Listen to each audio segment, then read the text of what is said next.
Hey members, I used to spend too much time tweaking cover letters and resume to match each job. It was tedious and slowed down my application process. So I built a Chrome extension to automate the whole process for cover letter generation. Some jobs may require cover letter as mandatory, but how do you get it in 10 seconds? You can apply faster, smarter, and every time. So now let me show you a live demo and how it works step by step. So for example, when we refresh linking page, when I search data analyst, I choose one job, for example, product analyst. Then I go to Chrome extension, script the detail, show detail. Make sure this is correct. So it's create a right side panel of all information here. In a window, then I submit my resume here. And let AI parse this resume. Great. And generate cover letter. So you can see the preview. This is everything of my resume. It has every word on my resume. So it generated correctly with the correct name, the company name, and with 3 sections: aligning skills and job requirements, and my experience and achievement, and some soft skills that exactly match with the company requirement, and also my signature. Then only thing I need to just download that as a PDF. You see the renaming, it works here. This process just less than 30 seconds. I have a very clear formatting, coloring, and with my background, how I fit with this company, with this job. Great, let me show you how you can build exactly the same on Cursor step by step. And I will cover a lot of basic stuff for AI beginners, for example, MCP, Github, and how do you test with Google extension and with other API calls. Let's dive in. Hey everyone, I'm Jay. I work with Jason and Kai on community management, and I love share no-code tools and AI starter tutorials. So today I'm going to show you how I build a Chrome extension to automate cover letters for every job you apply on LinkedIn. I will walk you through my workflow, my thinking, and the exact steps I took to build and actually use this extension for my job application process. So let's dive straight into the planning stage and get started. Here are the key steps of my planning stage. Since I'm non-technical, I have to be very structured and plan carefully, so I can clearly articulate my problem and build a tool that matches what I have in my mind.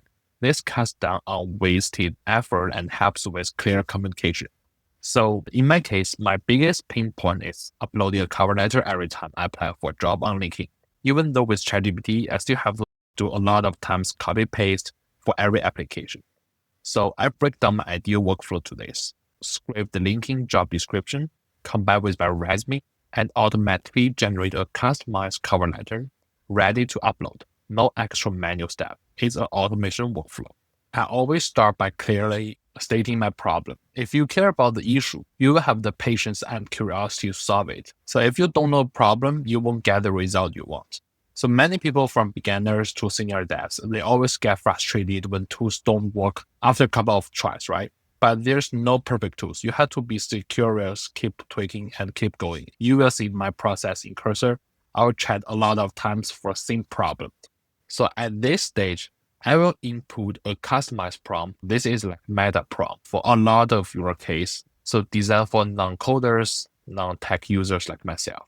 This prompt creates just 2 key things. First, the cursor rule, which is your main set of guidelines and constraints for the project. Second, a notes folder with 4 files: structure overview, task breakdown, meeting notes, and task status. This keeps everything organized and easy to follow. I will show you how these files are actually used in the workflow. Before chatting with Cursor, we need to set up a few key tools that handle the heavy lifting, including MCP and API. The MCP is very simple, just get the current time. Its job to help us mark the exact time for meeting notes and decisions, making project tracking and accountability much easier. Next, for API part, the PDF.co, it helps you convert text to HTML template and then convert to PDF, making documents automation simple and fast. And finally, OpenAI or any you prefer LLM parse your resume, handle input prompt and output. So with this tool set up, you are ready to start building with Cursor. Let's dive in. First, we need to come to Chrome extension. Make sure your developer mode is on. After we start building on cursor, we need to load unpacked, means we need to load the folder we have created for Chrome extension to test it locally. Then we go to pdf.co API key setup. We copy this key for future use and then go to OpenAI API, create your new secret key. You just need to copy for next step. Then we go to MCP. The way I use just MCP-data on GitHub.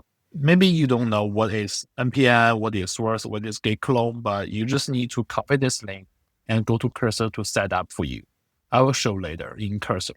We just go to this page and we'll do a screenshot here and tell cursor this is job page. Then scrape the info title, company title to generate cover letter for this project. Now we are at cursor, go to setting first. Then you will enable auto run mode.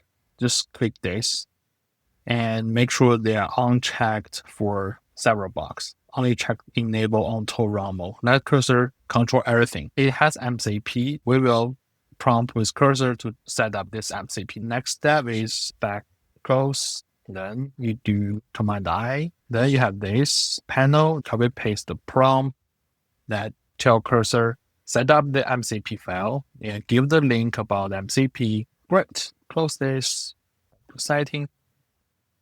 We have the MCP. You see MCP data. If we toggle it green, then it works.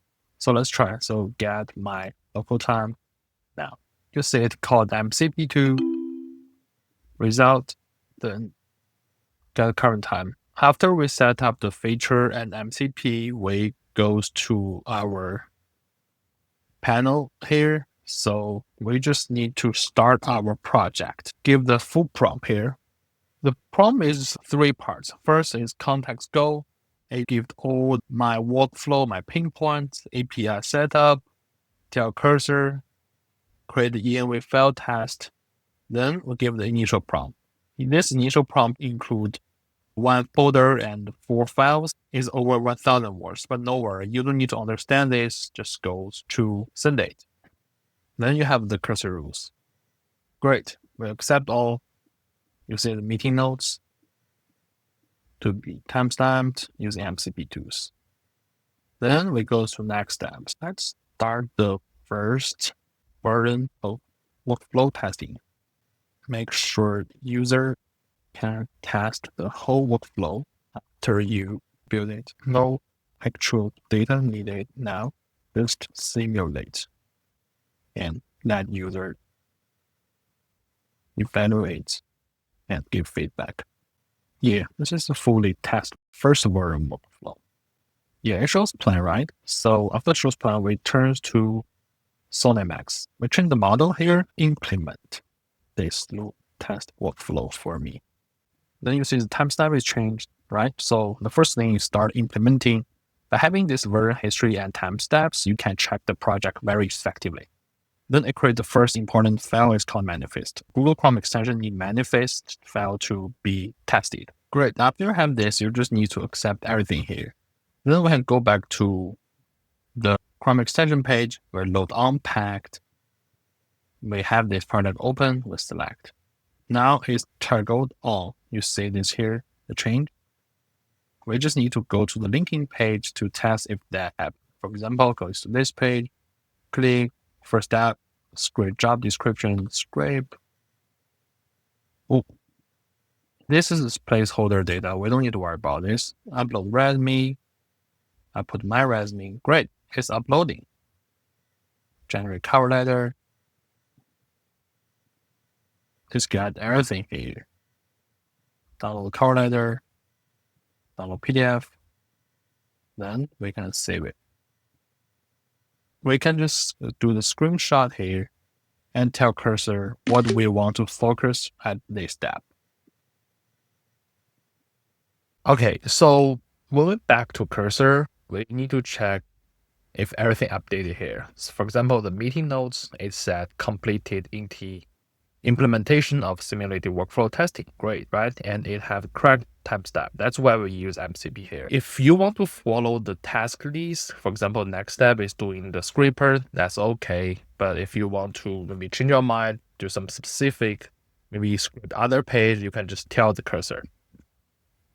Yeah, so let's just follow the step 2. So for next step, I give the image of Chorme extension cursor build at first step and the image of the job linking page and the task list I used at, and then also the link of the linking page to give more context. More context for each feature is always better. So let's see how it goes for the next part. Great, so we'll accept all, and then cursor should finish the step 2. Let's do the evaluation back to the page. We refresh the page and see, can it grab the title description here? Let's do the script. Okay, type crop. So let's go back to extension. Let's do the step by step. Reload it. Yeah, let's do the reloaded first. And then we can go to the page, refresh the page, open the Chorme extension to see it. Can it? Oh, it works.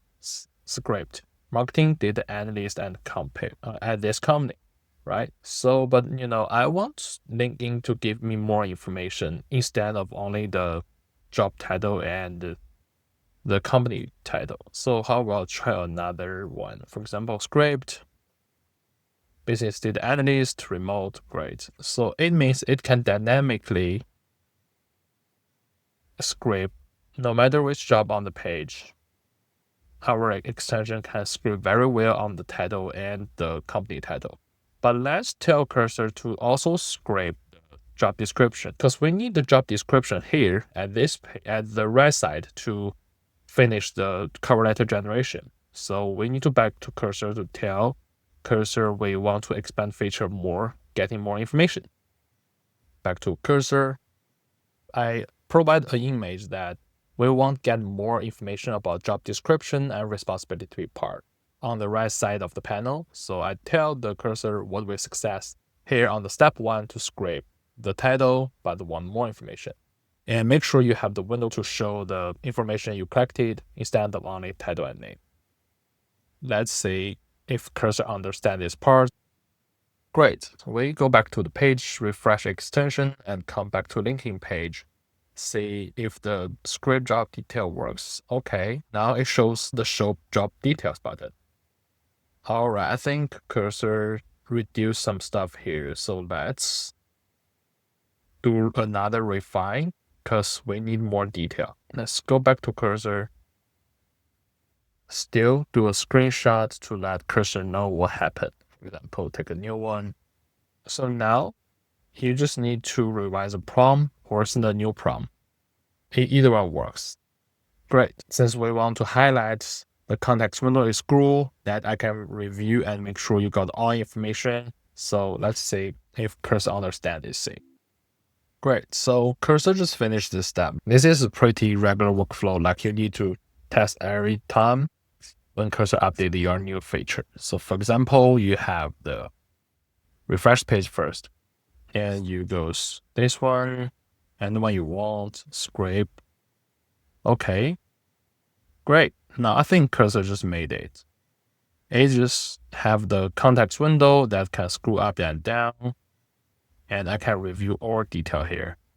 Great. Since step 1 is finished, I think we got everything over here, and we can do other tests to see if that still works. Job detail, company name, title name.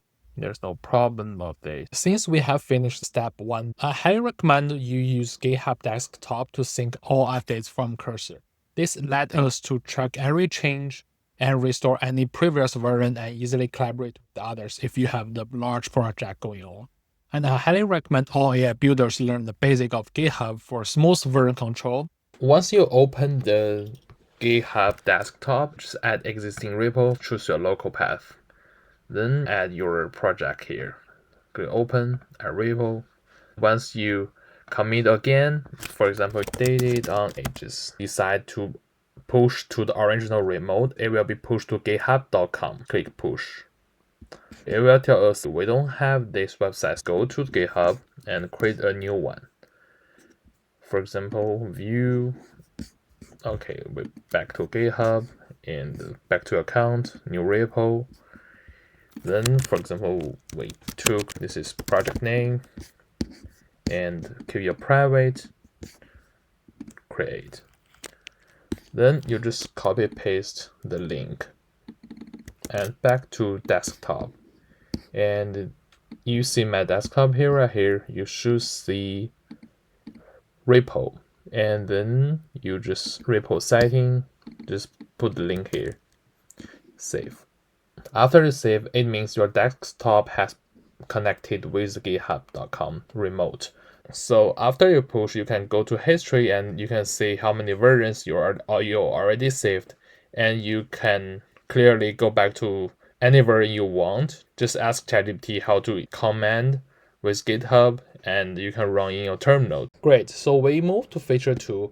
This is not like one-time try then succeed, because I have tried 30 times. Go back to my history chat. I tried almost 3 new windows. There's a lot of error when continue with feature 2. So I have to copy paste or do the screenshot of the Chrome extension to tell cursor the error I had. But after 30 tries, it's just not working. Then I go back to the very beginning of this. It means I just remove all the history of the new change. I restore and I have this new prompt. Basically, I break down the features very specific and give more context. For example, I highlight this text-based PDF and the user can preview on the window. And output should include what data and readable preview in a screw window. More context given to cursor so cursors can understand what's the specific input and what's the output look like. This is always important. And so it is alternative suggestion, I put it here. And you can see this window, I just chatted with ChatGPT. ChatGPT give all specific suggestions and step by step. So if this prompt still fail, I probably just copy paste all the step by step workflow to cursor to let cursor try one more time. Great. And then I met another security reason. It just came up with the Chrome extension part. When you're developing the Chrome extension, you probably will meet several times. Maybe cursor don't have the context of this insecure CSP value. So you better just copy paste error here and tell to fix it, then mark everything to the meeting notes to avoid this bug. Then we go back to the extension, reload it again, come to linking page, select new job, and then open the extension. Always test with step 1 because you don't want something be broke when developing new features. Great, it works. Okay, shows new job, no problem. Then upload resume, select resume. I take my resume here. Great, now let's say works and show the preview. This is all my information here. First summary and my skills, experience, and everything here. Great, it works. It means we can sync the feature testing and feature execution to the GitHub to make sure we have this version be backed up. So go back to GitHub desktop or new change here. The only thing you need to do just put a summary here. Feature 2 parse resume down. Commit, then push. After we test the feature and we found out the meeting notes is not updated, so I give a prompt to update all files in the notes folder because it's new task breakdown. Then cursor has updated all files here. Make sure we get everything. Then next step always GitHub desktop and commit push. Let's move to step 3, the feature 3, and with new context window. Then we move to feature 3. The cursor will have the input of the job description and the input of user background. Because I just view the task list, I think it's pretty good, so I let the follow the task list to generate a cover letter. So we need a prompt.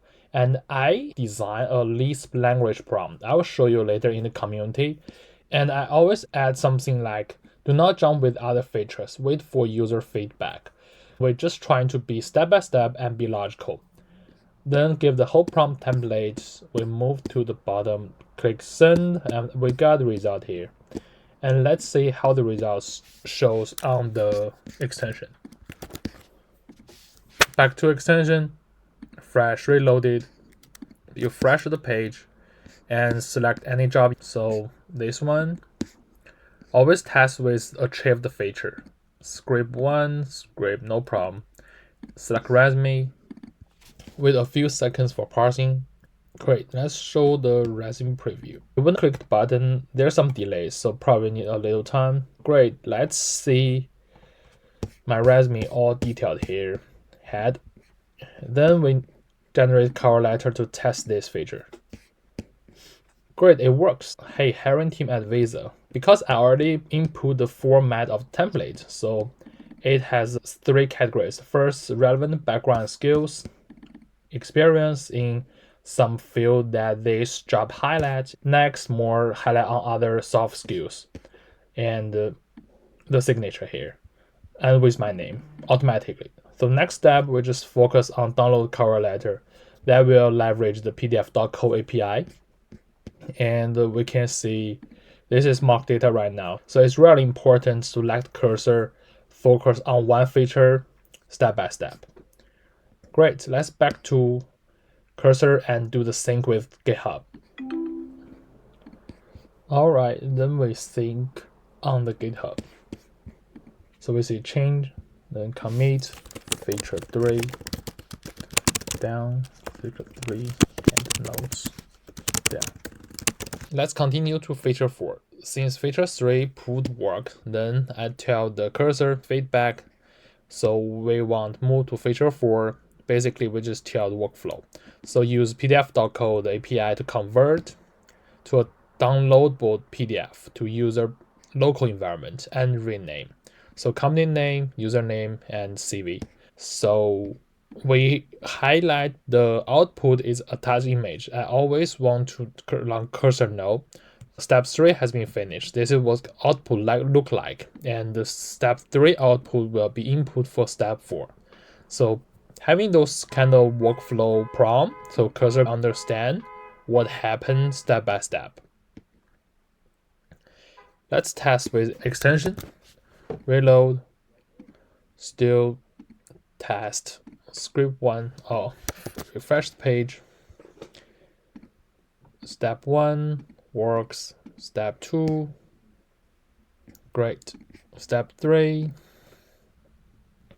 Okay, still works. Let's do the download PDF, the last step. We found an unknown error.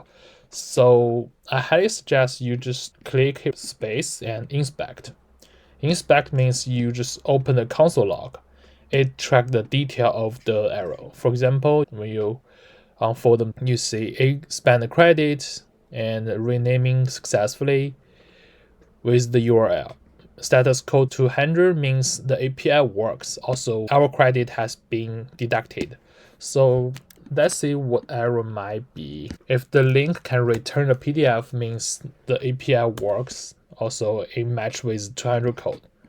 Yeah, I think everything looks fine. Alright, so we provide the error detail here and the status code. For example, fix the bug on download. Ensure user can click button to download the PDF from the link above. Let's see if cursor can fix this. Reload, back to linking, refresh. Let's try another job. So scrape, show, select resume. Here's one more step you can optimize. For example, you only have one resume, apply all different fields. You can just set this parsed value as static. It means when you upload your resume once, it won't change anymore. So every time you only need to do just step 1, step 3. Because this part is static, the step 1 is dynamic. Because your script job, everyone is different. Then you just generate a cover letter. Great. Still, we have great cover letter, download PDF. It just returned the PDF, but not download from the link. I think there's something we need to check. We revise a prompt a little bit. We want to highlight something, the download functionality. instead of open the link. Let's see the results. Okay, we're back to the page, reload it, refresh, then try again. Okay, 3 steps all work. Let's try the last fix. Button works. Let's see we can open it and see format changed. Alright, so now we have our cover letter just downloaded. How about we try another job to see if that is stable? We just open the page 3. It means like we refresh page and we select random job, script job detail, script, select resume, a new resume. How about another template with a fake name? Let's see it can handle dynamically. Okay, works. Cover letter, okay. Hiring team, another name, download. You open it. So you will see the name, company name, John, CV, everything's good. So I believe this will definitely streamline job application process with the single Chorme extension. Thank you guys for watching this video and through the project from 0 to 1 with cursor to build a Chorme extension to streamline your job application process. So there are several lessons I want to share. So for me, less is more means like on the project level, I only focus on building the MVP, the minimum viable product, and automating the core tasks. And more context is better means when an error happens, I always provide as much detail as possible. For example, I show you like feature 4, I use console logs, screenshots, and the full error message. Instead of just a summary, structured thinking is all about working step by step and being logical. When we don't have tech background, we better articulate the problem clearly. When it comes to testing and iteration, I always do some sample testing first. If cursor can test with mock data and the function works, then I try it with my data. And I don't worry about scaling until the core problem is solved. So that's my builder mindset for every project I have been through. So that's all about this project. I will share more detail in the community. See you there. Bye.